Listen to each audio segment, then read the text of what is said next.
എനിക്ക് ഏറ്റവും പ്രിയപ്പെട്ടവരെ, തെരഞ്ഞെടുപ്പ് സമയത്ത് പലരും ചോദിച്ചു ആൾക്കൂട്ടം വോട്ടാവുമോ എന്ന്. നമ്മൾ അന്ന് പറഞ്ഞു ഓരോ ആളും നമ്മുടെ വോട്ടായി മാറുമെന്ന്.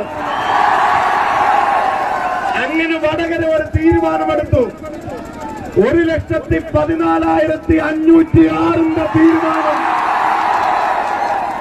അതുകൊണ്ട് അഹങ്കരിക്കില്ല, അതുകൊണ്ട് ധിക്കരിക്കില്ല, അതുകൊണ്ട് ധാർഷ്ട്യമുണ്ടാവില്ല, അതുകൊണ്ട് ആരുടെ വീടിന് നേരെയും ബോംബെറിയില്ല,